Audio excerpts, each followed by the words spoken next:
એટલે કે basic amenities કહેવાય. એટલે પીવાનું પાણી હોય, વોશરૂમ હોય, બેસવાની વ્યવસ્થા હોય, પંખા હોય, વોટર કુલર હોય, બેઠક વ્યવસ્થા, પ્લેટફોર્મ શેલ્ટર, શૌચાલય, આ તમામ બાબતોની ઉણપ મોટા ભાગના રેલવે સ્ટેશનો પર જોવા મળે છે.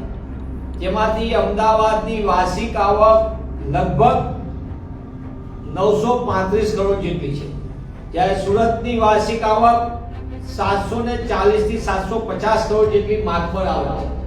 આટલી મસ્ત મોટી આવક ધરાવનાર રેલવે સ્ટેશનોમાં પાયાની સુવિધાનો અભાવ, મૂળભૂત સુવિધાનો અભાવ એ આપણા સૌના માટે અને મુસાફરો માટે ચિંતાના. પ્લેટફોર્મ ટિકિટ 5 રૂપિયાથી લઈને 50 રૂપિયા સ્વચ્છતાના નામે આડેધડ વસૂલાત થાય, પણ હકીકત કે ખુલ્લી પાડી દીધી છે. જે રીતે કેન્સલેશન ચાર્જના નામે કરોડો રૂપિયા ઉઘરાવવામાં આવે, પણ એ નાણાં મુસાફરોની સુવિધા માટે ઉપયોગમાં લેવાતા નથી. જે સાબરકાંઠા જિલ્લાના સામાન્ય લોકો છે, એના પ્રશ્નો માટે, એના અધિકાર માટે, એને ક્યાંય પણ અન્યાય થાય, ક્યાંય પણ અત્યાચાર થતો હોય, એનો અવાજ બનવાનું કામ અહીંયાથી થશે. પેપર લીક થવાથી લઈ આખી જે શિક્ષણ વ્યવસ્થા ભ્રષ્ટ થઈ ચૂકી છે, આખી પરીક્ષા વ્યવસ્થા પર જે વિદ્યાર્થીઓનો, યુવાનોનો વિશ્વાસ ઉઠી ગયો, એના માટેના કાર્યક્રમો પણ ગુજરાતના યુવાનોને સાથે રાખીને કરીશું.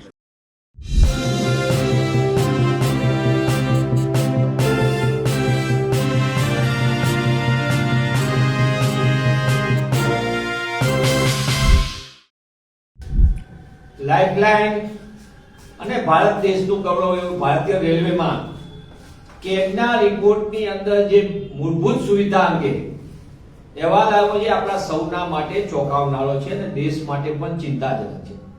કેગના રિપોર્ટમાં 89% રેલવે સ્ટેશનો પર મૂળભૂત સુવિધા મુસાફરો માટેની એનો સીધો અભાવ છે.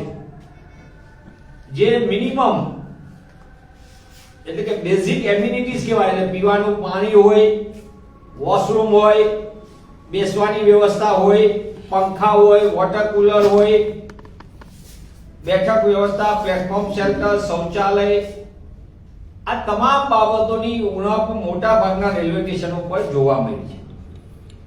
કેગના અહેવાલમાં કરોડો રૂપિયાની આવકો ધરાવતા જે અમૃત ભારત રેલવે સ્ટેશનની વાત કરે, એ અમૃત ભારત રેલવે સ્ટેશનોમાં પણ મોટા પાયે ખામીઓ જોવા મળી છે, એટલે કે પાયાની સુવિધાની.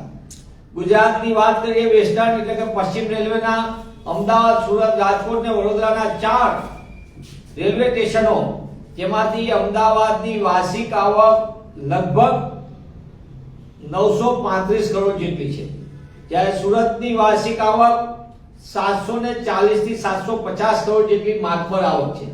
આટલી મસ્ત મોટી આવક ધરાવનાર રેલવે સ્ટેશનોમાં પાયાની સુવિધાનો અભાવ, મૂળભૂત સુવિધાનો અભાવ એ આપણા સૌના માટે અને મુસાફરો માટે ચિંતાનો છે. રેલવેને આધુનિકરણના નામ ઉપર કેન્દ્રની મોદી સરકાર લૂંટના કેન્દ્રો બનાવી દીધા છે. પ્લેટફોર્મ ટિકિટ 5 રૂપિયાથી લઈને 50 રૂપિયા સ્વચ્છતાના નામે આડેધડ વસૂલાત થાય, પણ હકીકત કે ખુલ્લી પાડી દીધી છે.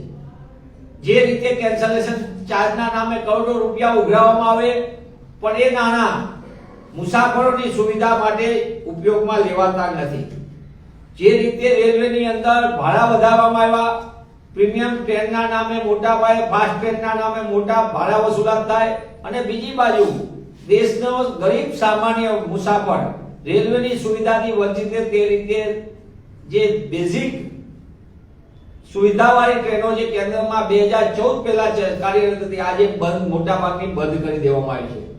તેવા સંજોગોની અંદર કોંગ્રેસ પક્ષ તરીકે અમે માંગ કરીએ છીએ કે દેશની અંદર જે રીતની રેલવેની સુવિધાના નામે જે ખેલ કરવામાં આવે છે, એને કેગે જે ખુલ્લો પાડ્યો છે, એનાથી એ વાત સ્પષ્ટ થાય છે કે આ માત્ર વહીવટી નિષ્ફળતા નથી, સામાન્ય નાગરિકો, ખાસ કરીને ગરીબ, સામાન્ય અને મધ્યમ વર્ગના મુસાફરોના સ્વાસ્થ્ય, સુરક્ષા અને ગૌરવ પ્રત્યેની નિર્દય ઉપેક્ષા છે. રેલવે મુસાફરી માટેનો આધારસ્તંભ છે, પણ આધારસ્તંભ માત્ર ને માત્ર પોતાના વગ ધરાવતા કોન્ટ્રાક્ટરોને પોતાના મળતિયા ઉદ્યોગપતિઓને ખાનગીકરણ તરફ આગળ લઈ જવાના મોદી સરકારના બેનમૂળ પ્રયાસ ને આજે કેગે ઉજાગર કર્યો. ત્યારે કોંગ્રેસ પક્ષ તરીકે અમે માંગ કરીએ છીએ કે તાત્કાલિકપણે કેગે જે વાત ઉજાગર કરી છે એને ધ્યાનમાં લઈને તાત્કાલિક રેલવે મંત્રી પોતાની જવાબદારી સ્વીકારે, રીલ નહીં પણ રિયલની વાત કરવા માટે તેઓ આગળ આવે અને સાથે સાથે આ કોના માટે છે એટલે કે દિવ્યાંગોની અવગણના, સામાન્ય મુસાફરોની અવગણના, ગરીબ મુસાફરોની અવગણના, શુદ્ધ પીવાના પાણીનો અભાવ, કરોડો રૂપિયાનો ભ્રષ્ટાચાર, તેવા સંજોગોમાં આ કેગના અહેવાલ રેલવે ઉપરનો છે તેના માટે અને રેલવેની છેલ્લા 2015 થી લઈને 2026 એટલે કે 11 વર્ષમાં જે રેલવેની દુર્દશા કરવામાં આવે એના માટે સંસદમાં સંપૂર્ણપણે ચર્ચા કરવામાં આવે. કેગે જે વાત કીધી છે તેની સંપૂર્ણપણે તપાસ કરીને દેશ સમક્ષ વિગતવાર જાહેરાત કરવામાં આવે કે સરકાર કઈ દિશા તરફ જઈ રહી છે અને રેલવેનું માળખું કેમ તોડી રહી છે. ભંડોળનો ઉપયોગ જે છે મુસાફરો આગળથી જે કરોડો રૂપિયા વસૂલવામાં એ ભંડોળનો દુરુપયોગ કરનાર સામે પગલાં ભરવામાં આવે અને જે અધિકારીઓ મેરા પીપળામાં રેલવેની વ્યવસ્થાને તોડી નાખવાનું જે ખેલ ચાલી રહ્યો છે તેના સામે પણ દેશને જવાબ આપવામાં આવે.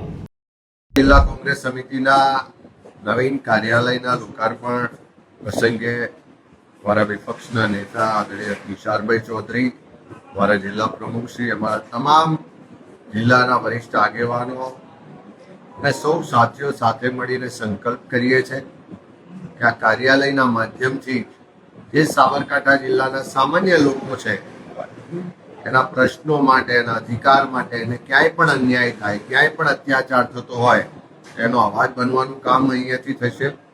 સાથે સાથે દેશના બંધારણે જે આપણને સૌને બંધારણીય અધિકારો આપ્યા છે એ અધિકારોનું ક્યાંય હનન થતું હોય, જે સિટીઝન ચાર્ટર મુજબ સરકારી કચેરીઓ, સરકારી અધિકારીઓ જે પ્રજાના પરસેવાના ટેક્સના પૈસામાંથી પગાર લે છે એ લોકોએ સામાન્ય લોકોને અધિકાર ના આપતા હોય, કામોમાં વિલંબ થતો હોય, તે બધાના મદદરૂપ થવા માટે, માર્ગદર્શન માટે આ કાર્યાલય આવનારા દિવસમાં કાર્યરત થવાનું છે.